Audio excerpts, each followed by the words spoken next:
No.1 Sentai Gozyuger vs. Gorenger 50-year time slip. Chapter 12. The 33 Rangers are surprised to find out that the two-time Protection Department officers will send them back to their own timelines, but restart history as if the time slip caused by Weeder never happened, making Kenji confused by this. Restart? How can you do that?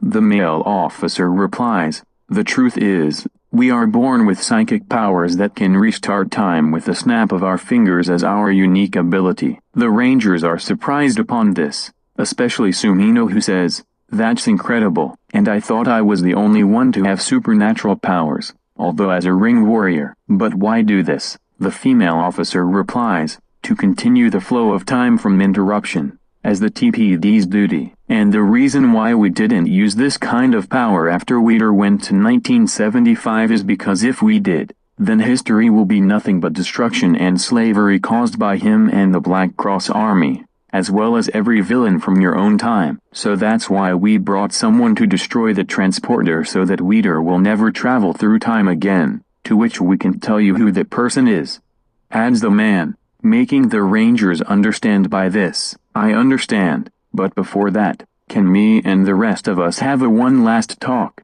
asked Tsuyoshi, making the two officers reply, "Sure, go ahead." The 33 Rangers form a big huddle to talk, starting with Tsuyoshi. "I know we just met for today, but we the Gorengers just want to say thank you all for saving the past." "Akira, yeah. Who would have thought that a criminal brought you guys here so that your opponents would take over the future?" "Dita, but thank goodness we managed to kick his butt, as I wonder what I'll be like in the future." "Kenji, I would say getting chubby from eating curry. Ha ha ha." "Peggy, but we appreciate the help you guys did against Weeder and the army." "Marvelous, no problem. That's just what pirates do when disliking someone with malice, kicking their butts." "Masato, like a strike of yellow thunder, as you get to know that by a magical family of elements." Jay interrupts, "Not again, Tinhead." "Nasen, 50 Super Sentai living in the nuthatch of time." "Fuka, I don't know what that means,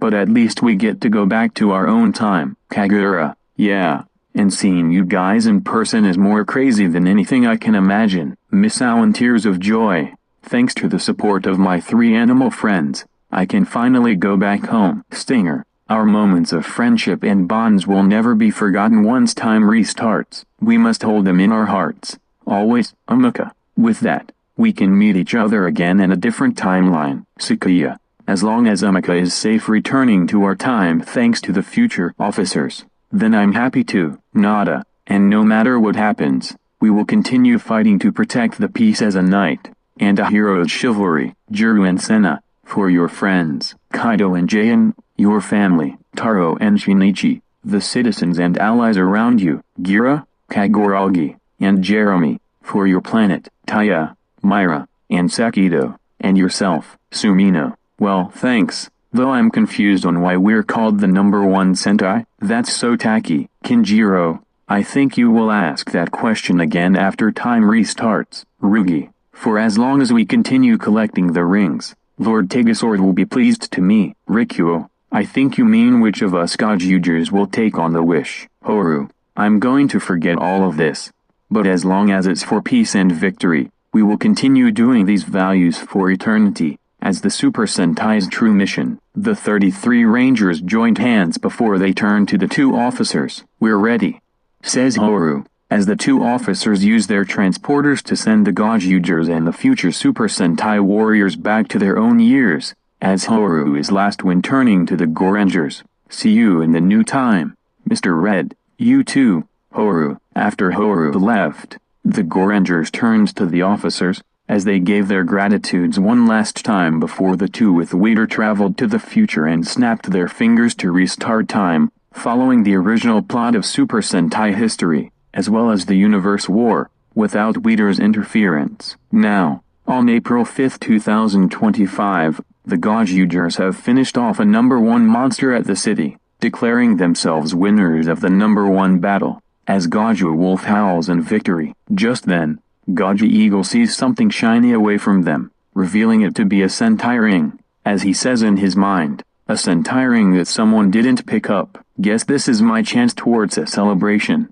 Sneakily walks to it so that his teammates won't find out. However, he gets drill point in the back by Gozu Unicorn. I don't think so, party boy. She pushes him aside to get the ring, but blasts appear on the ground, revealing to be Gozu Leon holding his Leon Buster Go as he continues shooting her.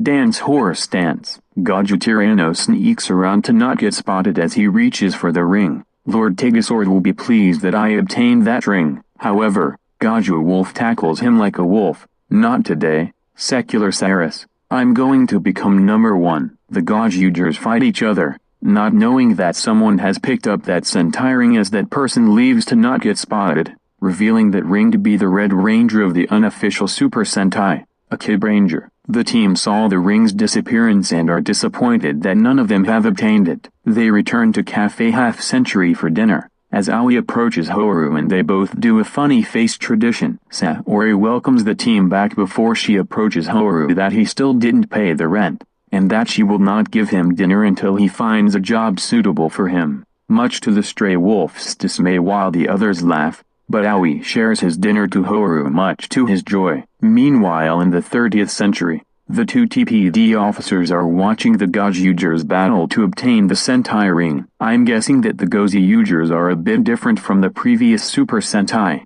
right? Asked the male officer. Yeah, but I understand why they need to gather the Sentai rings for one of them to have their wish granted. I really wish they could get along like in the time slip accident, replies the female officer, just before a mysterious voice calls out, I'll be the one to do so. The mysterious person with the 50V emblem approaches the two officers, as they are shocked to see who it is, both of them saying, the warrior who inherits the red souls. The mysterious warrior shouts his name doing his introduction pose, Aka Red. I'll be paying the Gozyugers a visit and teaching them a lesson.